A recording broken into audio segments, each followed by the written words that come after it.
नमस्ते किसान भाई, मैं डॉक्टर प्रदीप चौधरी। आज आपको मूंगफली के बारे में बताऊंगा कि मूंगफली की उत्पादन बढ़ाने के लिए क्या क्या सावधानी रखनी चाहिए।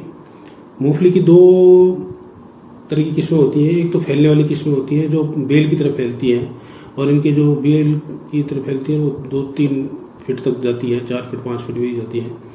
और ये ज़्यादातर उन एरिया में लगाई जाती है जिनमें रेतीली ज़मीन हो, क्योंकि इसमें जो बेल की जो ब्रांच होती है उसमें नुक्के निकलते हैं और वो ज़मीन में जाते हैं। जड़ों में तो लगते ही लगते हैं, उन बेलों की जो ब्रांच है उसमें भी लगती है मूंगफलियाँ। इसलिए नुक्के निकलने के लिए ज़मीन को सॉफ्ट होना ज़रूरी है और जगह भी चाहिए। दूसरी होती है झाड़ीनुमा। एक झाड़ीनुमा पौधा होता है और उसमें जड़ के नीचे मूंगफली लगती है। झाड़ीनुमा जो वैरायटी है वो है 20 नंबर है, GT 37 है, 38 है। ये जो वैरायटियाँ हैं ये झाड़ीनुमा है। और जो बेलनुमा है वो 10 नंबर है, 510 है। ये फैलने वाली बेलनुमा वैरायटी है। अब बिजाई इसकी मई जून में की जून के लास्ट तक की जा सकती है। आज के टाइम में जो मौसम है उसमें जून में ही करने में फ़ायदा है, क्योंकि उससे पहले गर्मियाँ बढ़ रही थी। बिजाई के टाइम में इसमें आपको, चूँकि ये तेल वाली फसल है तो इसमें SSP देनी है। SSP देनी है 25 किलो बीघे की, या ये मान सकते हो आप 35 किलो एकड़ की। साथ में देने हैं 10 किलो यूरिया एकड़ का और 10 kilo MOP muriate of potash. ये बिजाई के से पहले, मतलब बिजाई बीज डालने से पहले ही करना है। और जिंक डालना चाहे तो कर सकते हैं, लेकिन SSP और जिंक को एक साथ नहीं दे सकते। या तो पहले SSP दे दो और उसके बाद में वापस दूसरा चला के जिंक दे दो। साथ साथ नहीं दे सकते। साथ साथ देने में ये दिक्कत आती है कि वो एक केमिकल रिएक्शन कर लेती है, जिससे ना तो वो ऐसे फास्फेट ले पाता है पौधा, ना ही जिंक ले पाता है। इसलिए आप इस चीज़ का सावधान रखें। बिजाई करें, बिजाई से पहले इसका बीज उपचारित करना है। बीज उपचारित करने के लिए कोई बहुत ज़्यादा खर्चा करने की आवश्यकता नहीं है, क्योंकि मूंगफली का बीज बड़ा होता है, इसलिए उगने में टाइम लगाता है। इसलिए इसका उपचारित किया जाता है। इसको उपचारित करने के लिए हमारे सबसे सस्ता जो फंजीसाइड आता है, कार्बोनोजम मैंकोजेब, उसको आप लगा के और पौधे में बीज के ऊपर घुरक के और उसको मिक्स करके और रख दो आप उसको 12 घंटे, 24 घंटे, 48 घंटे, जितना भी रख सकते हो आप रखो उसको।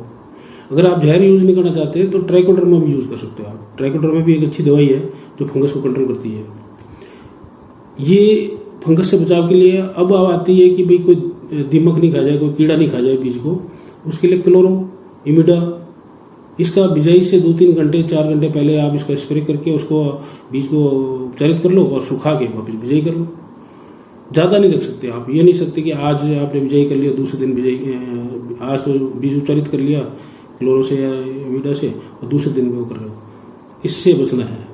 इसका 2-4 घंटे पहले ही आपको करना है। अब आती है कि ये पहले पानी में कब देना है। इसका पहला पानी देना है 20-25 दिन बाद में। इसका क्राइटेरिया नहीं होता है कि 20 दिन बाद देना है, 25 दिन बाद ही देना है। ये डिपेंड करता है कि मौसम कैसा है, गर्मी ज़्यादा है, सर्दी, मतलब गर्मी ज़्यादा तो नहीं हो रही है। अगर गर्मी ज़्यादा हो रही है तो आपको हो सकता है पहले पानी देना है। पहले पानी देने से डिपेंड करेगा मौसम के लिए। इसको चेक कैसे करना है कि हमारे को देना है। पहला पानी जितना लेट कर सको उतना फ़ायदा है देने। पता कैसे चलेगा कब देना है हमारे को। आप सुबह सुबह फसल को देखो, सूरज निकलने से पहले पौधा अगर सीधा खड़ा है, एकदम तन के खड़ा है, तो पानी नहीं मांग रहा। या जमीन को खोद के देख लो, 3 उंगल तक पानी, 3 उंगल के बाद भी जमीन गीली सूखी आ रही है तो पानी देना है, और गीली आ रही है तो नहीं देना है। पहले पानी को जितना अवॉइड कर सको, जितना लेट कर सको उतना फायदा है, क्योंकि इसकी जो मेन रूट होती है वो ज़्यादा से ज़्यादा बन पाती है, नीचे ज़्यादा जाती है, ताकि वो मेन रूट या पानी ढूंढने के लिए नीचे से तेज़ी से जाती है। जैसे ही आप पानी दोगे वो वहीं के भी रुक जाएगी। इसलिए ये विशेष ध्यान रखो आप कि पहला पानी जितना लेट दे सको उतना बढ़िया है। अब पहले पानी में देना क्या है। हमें जनरली सभी फसलों में एक विशेष ध्यान रखना है कि शुरुआत के 40 दिनों तक हमें जड़ों को पर ध्यान देना है। जड़ें ज़्यादा से ज़्यादा बने, मजबूत बने, अच्छी बने। जितनी जड़ें अच्छी बनेंगी पौधा उतना अच्छा बनेगा। इसके लिए पहले पानी में आपको यूरिया देनी है 10 से 15 किलो।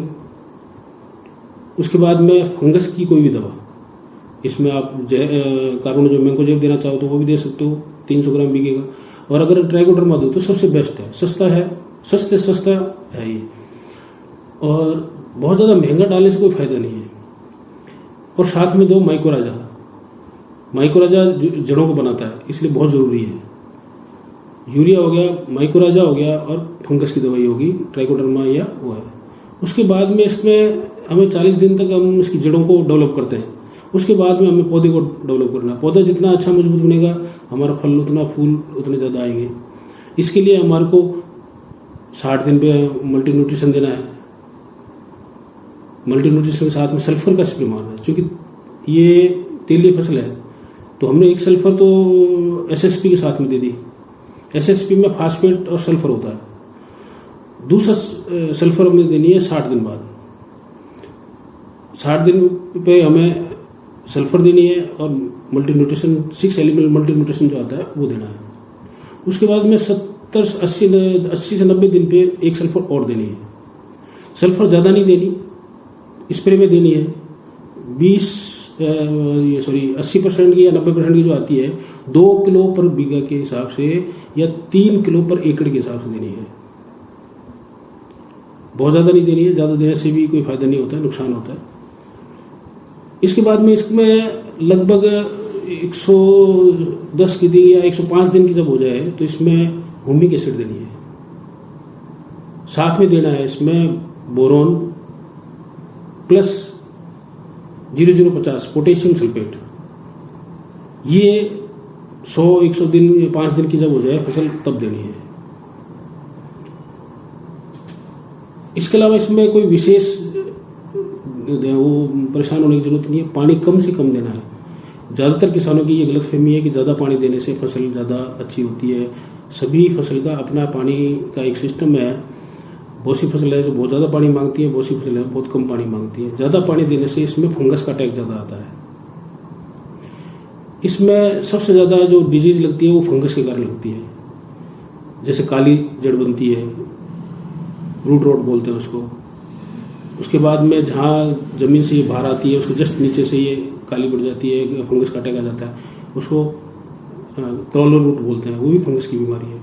पत्तियों पे धब्बे बन जाते हैं, उसको टिक्का डिजीज बोलते हैं, वो भी फंगस के कारण है। इसलिए इसमें फंगस का कंट्रोल करना जरूरी है। इसके लिए आपको हर 15 दिन से 20 दिन से फंगस की दवाई देनी है। ट्राइकोडर्मा 2 सबसे सस्ती है, बहुत ही सस्ती है, किसान को ज़्यादा परेशानी नहीं होती। ये ट्राइकोडर्मा ऐसी है जो बरसात में भी काम करेगी, बाकी जहर कोई काम नहीं करेगा इसमें बरसात के दिनों में। और अगर जहर देना चाह रहे हो तो आप सस्ते वाला दो, बहुत महंगा देने से कोई फायदा नहीं है।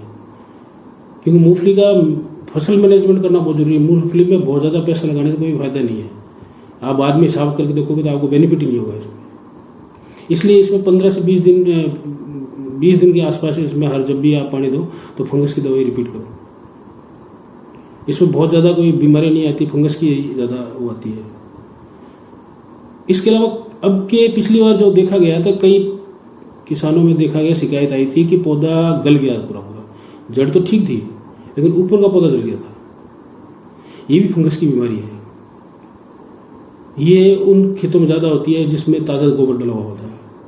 इसलिए इस चीज़ का विशेष ध्यान रखना है कि आपको ताज़ा गोबर नहीं डालना है। गोबर डालो, पुराना डालो, और बिजाई से कम 1 महीना पहले डालो आप। और अगर डालना है आपको तो डीकम्पोज करके, बायो डिकम्पोजर से डीकम्पोज करके फिर डालो आप। अगर आपके पास टाइम नहीं है, डीकम्पोज नहीं कर पाए, कोई बात नहीं, डालने के बाद में बायो डीकम्पोजर चलाओ आप। डीकम्पोजर बहुत सस्ता आता है, थोड़ा सा बनाने की प्रक्रिया है, उसको बनाना पड़ता है, लेकिन सस्ता आता है, 20-25 रुपये का ही आता है। तो ये खर्चा नहीं है कोई ज़्यादा, लेकिन ज़रूरी है। इसके अलावा इसमें कोई विशेष रोग नहीं आता है।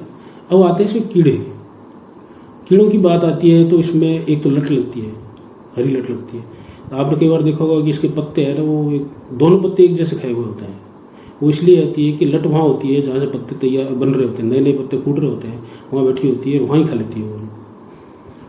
ये इसकी पहचान है कि दोनों पत्तों में एक जैसा खाया हुआ, एक जगह से खाया हुआ हरी लट होती है। इसको कंट्रोल करने के लिए इमामेक्टिन सबसे बढ़िया है। इमामेक्टिन अगर काम नहीं कर रही है तो नीम का तेल मिला हुआ बहुत बढ़िया काम करती है।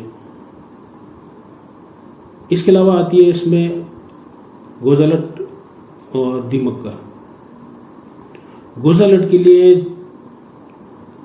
कोई भी ऐसी जहर नहीं है जो इस पर कंट्रोल कर सके। इसलिए ज़रूरी है कि आप इसका कंट्रोल शुरू से करें।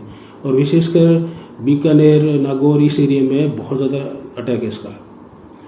वाइट गर्भ जिसको बोलते हैं, गोजालट वाइट गर्भ बोलते हैं, इसको कंट्रोल करने के लिए गर्भ गार्ड आती है, उसको शुरू से पहले पानी के साथ ही चलाओ। सस्ती दवा है, बहुत ही इफेक्टिव है, शुरू से चलाओगे तो बहुत ही अच्छा कंट्रोल होता है। बाकी इसको अगर आप गोजालट को कंट्रोल करना चाहते हो तो सबसे बढ़िया तरीका है इसका कि इसकी लाइफ साइकिल को ही कंट्रोल करो।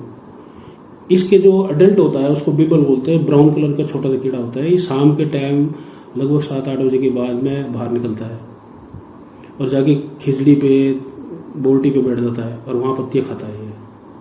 उसके बाद में उजाला होने से पहले ये ज़मीन में चला जाता है। फिर जो मादा होती है वो अंडे देती है, 20-25 अंडे एक टाइम में देती है और 7 से 10 दिन में इससे छोटी छोटी लट निकलती है। वो लट सबसे खतरनाक होती है, उस भाग बहुत खाती है। वो हमें जब दिखती है वो मोटी लट दिखती है, तब तक वो खा चुकी होती है। इसलिए इसको कंट्रोल करने का तरीका ये है कि इसको शुरू से कंट्रोल करो। पहला तो जब भी जैसी बरसात पड़े और बेबल बाहर आने लगे, बेबल बाहर आने का सबसे देखने का तरीका ये है कि आपकी लाइट जो है खेत के आसपास जो लाइट जलेगी वहाँ बेबल आ जाती है।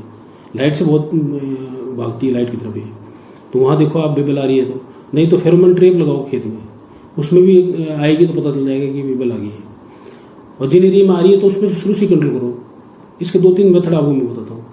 बेबल को कंट्रोल करने के लिए सबसे बढ़िया तरीका है कि आप शाम के टाइम जितने भी खेत में बोल्टी के या खेजड़ी के या बेर के पौधे लगे, पेड़ लगे हुए हैं, उन पे हल्का कोई भी जहर, क्लोरो है, मोनो है, कोई भी स्प्रे जहर है ना, उसका स्प्रे मार दो।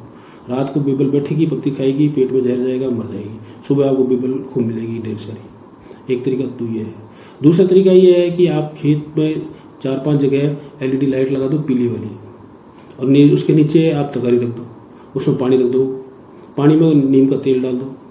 जहर इसलिए नहीं डालते कोई जानवर नहीं पी जाए, मर नहीं जाए, उसमें भी इकट्ठी हो जाएगी, लाइट की तरफ भागेगी ये और वहाँ से टकरा के नीचे गिरेगी और नीचे पानी में मर जाएगी ये। या केरोसिन भी डाल सकते हो आप पानी के अंदर, ये भी एक अच्छा उपाय है। उसके बाद में आप इसमें खेत के अंदर लोहे के बोर्ड बना लो, 5-7 जगह बड़े बड़े बोर्ड बना लो, 4x5 के या 5x5 के, और उनको आप खेत में अलग अलग जगह पे लगा दो और उस पर दोनों तरफ पीला पेंट कर दो, जो चमकता है ना रात के समय, वो वाला पेंट करो आप, पीला वाला, और उसके ऊपर ग्रीस लगा दो। ग्रीस में जहर मिला दो, कोई भी जहर, तो रात को लाइट की तरफ भागेगी, उसकी तरफ वो जो रात को चमकती है ना, वो उसको चमक पीला रिफ्लेक्शन मारेगी तो वो उसकी तरफ भागेगी, और भागेगी तो वो चिपक जाएगी जाके उससे। तीसरा तरीका ये है। उसके बाद में जो बच गई लट और वो खेत जमीन के अंदर चलेगी, उसके लिए सबसे बढ़िया गर्भ गार्ड है। आप शुरू से चलाओ, सस्ती है, जैविक है, कोई वो नहीं है। बरसात पड़ेगी तब भी इफेक्ट करेगी, जितनी बरसात पड़ेगी उतना ज़्यादा इफेक्ट करेगी और लंबे टाइम तक इफेक्ट करती है। दूसरा ये है, दीमक को भी कंट्रोल कर लेती है, इसलिए आप इसमें सबसे बढ़िया तरीका है। इसके अलावा अगर कोई जानकारी चाहिए तो आप मेरे को फ़ोन कर सकते हो। फ़ोन आप मेरे को 11 बजे से 5 बजे के बीच में करो, ज़्यादा बेटर रहेगा। तो उस समय मैं एकदम इसी काम के लिए बैठा होता हूँ। और इस वीडियो को भी आप लाइक करो, इसको फॉरवर्ड करो। यूट्यूब पे मेरा ये चैनल है, और उसको अगर आप क्वेश्चन भेजना चाहो तो मैं करूँ, मैं आपको जवाब दूंगा इसका। धन्यवाद।